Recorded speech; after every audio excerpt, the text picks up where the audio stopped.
Thanks very much for staying with us. Time now for Eye on Africa with me, Georgia Calvin-Smith. Tonight, South Africa says it will not be accepting any more mysteriously chartered flights of Palestinians. This follows the arrival last week of 150 people turning up in Johannesburg out of the blue from Gaza.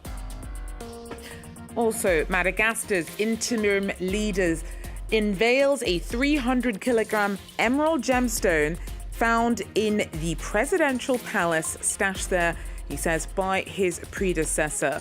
The find, he says, will go towards shoring up the country's coffers to improve the lot of ordinary citizens.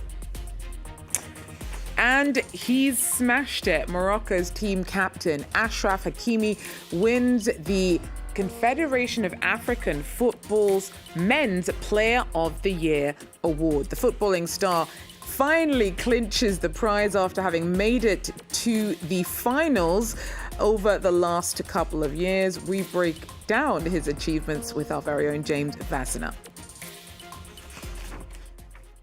But first, over 150 Palestinians who arrived out of the blue in South Africa from Gaza last week are trying to settle in and find a sense of safety.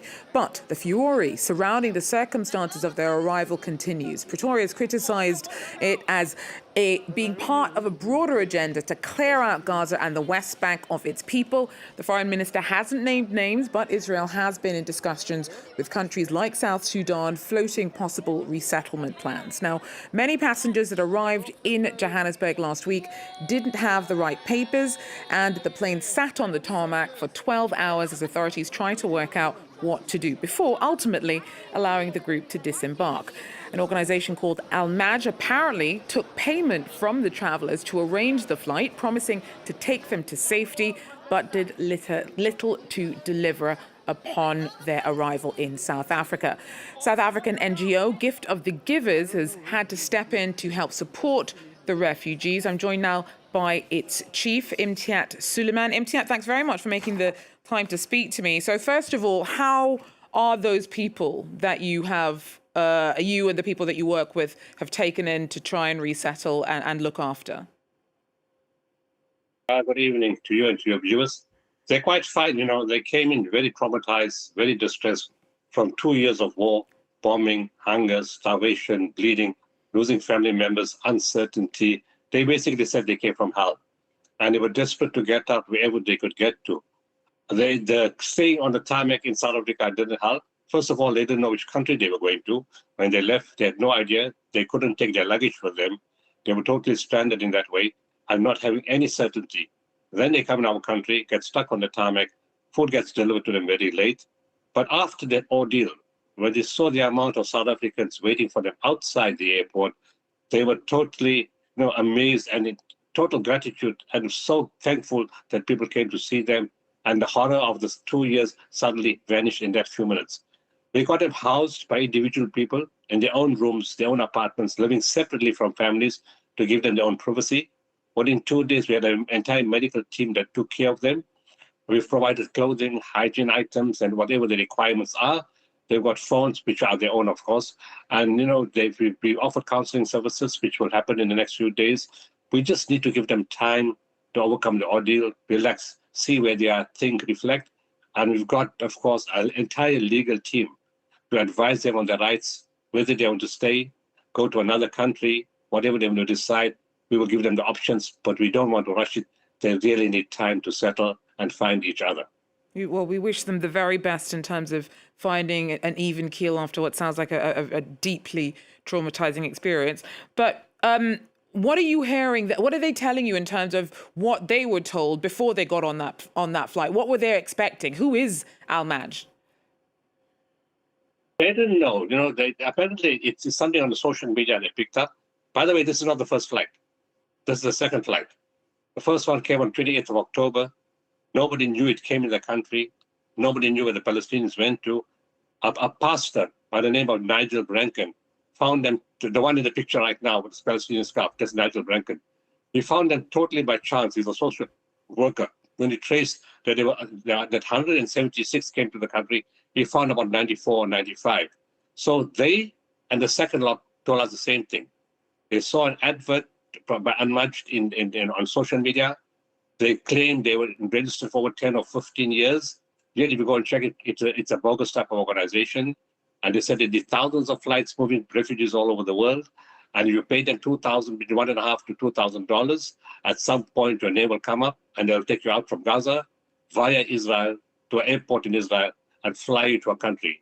They don't tell you the name of the country because they say they can't tell you that up front. It's not good for security, and they've been blocked. So they pay the money and they said, look, we want a future. Right now, it doesn't matter what it is. We need to get out of hell. So they paid the money, went to Israel, and is now through several investigations found that UNMACH is a front organization for Israel. It's an Israeli citizen of Estonian or an Israeli dual citizenship, an ex-IDF member that works for Israel. And it's not Israel is complicit in human trafficking. This is what it's all about. And from there, they moved. They were not sure whether they were going to Indonesia or Malaysia or wherever. It's only when they got to Kenya and they got a boarding pass, it said Johannesburg, and they knew they were coming to South Africa. You stepped in, your organization stepped in to provide support to those that you can. We've seen a lot of criticism of South Africa of having left left the second plane on the tarmac for so long. Bearing in mind how much you did to try and support those who got off that plane, I understand you're also now saying you don't want to see any more. Why is that? The first part I'm going to deal with, it's not South Africa, the country is totally behind Palestine. We took Israel to the ICJ. We took them to the ICC.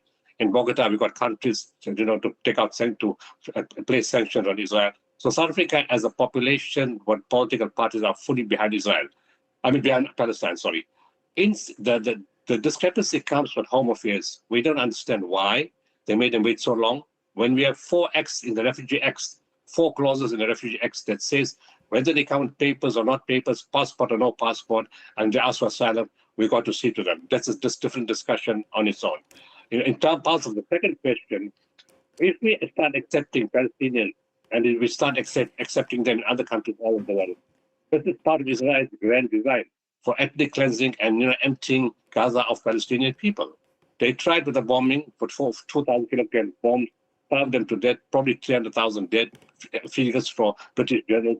So that failed. Then they tried starvation. That failed. Tried to kill all the healthcare workers, 1,300 killed, and hopefully when nobody can support that those 100,000 or so injured will die. That failed. Now the only way is to take them out of Gaza, and the best way to do that is to offer them a safe haven, but to leave Gaza. But you're going to pay for that safe haven to get out.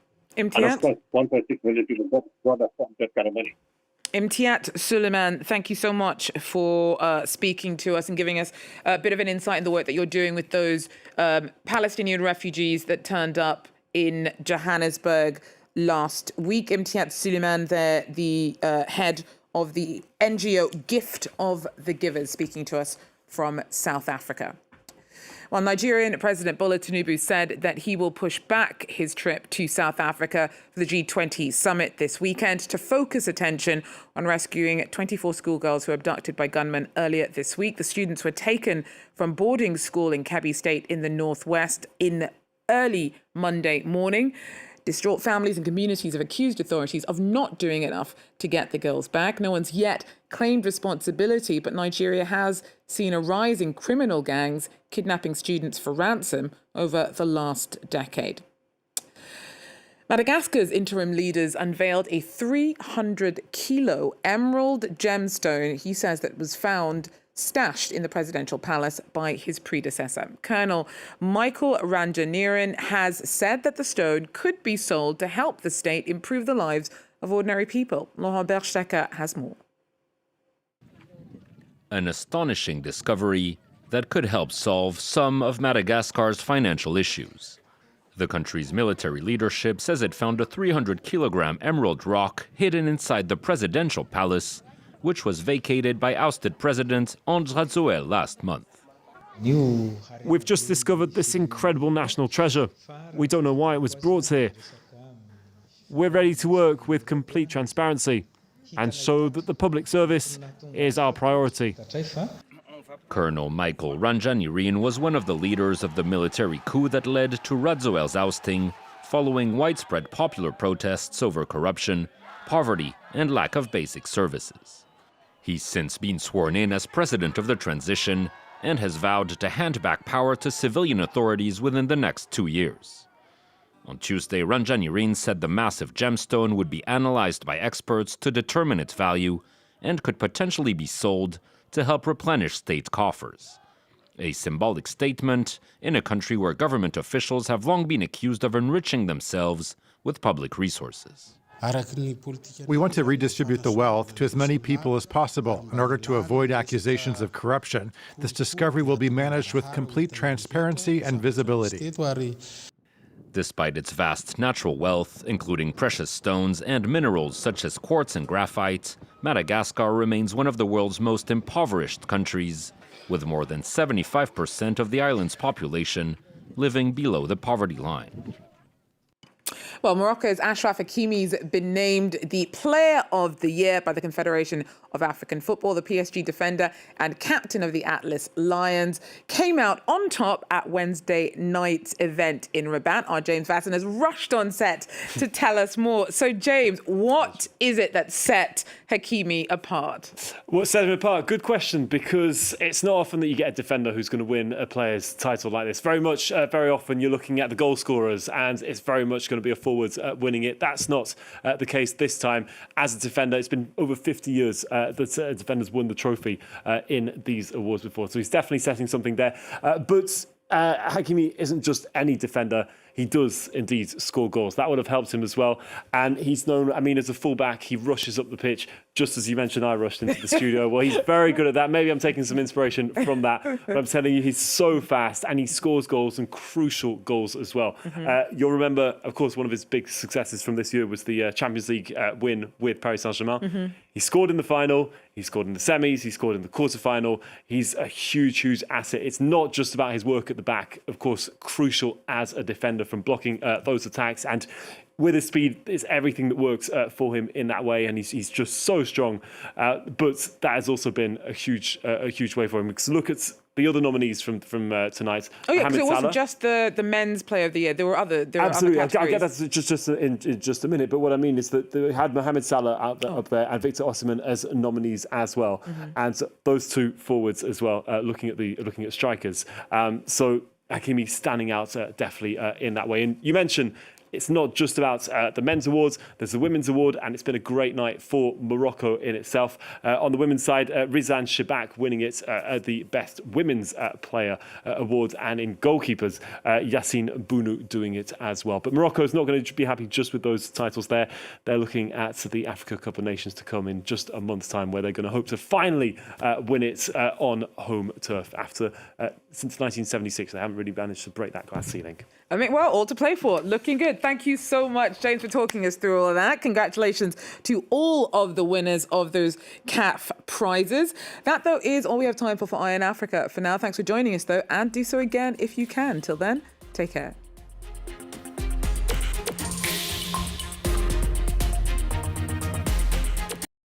Thanks very much for staying with us. Time now for Eye on Africa with me, Georgia Calvin-Smith. All the latest in politics, economics and the arts in Africa on France 24. Our journalists are in every region, every country, to report on the emergence of a continent of unparalleled riches, bringing you Africa's stories on France 24.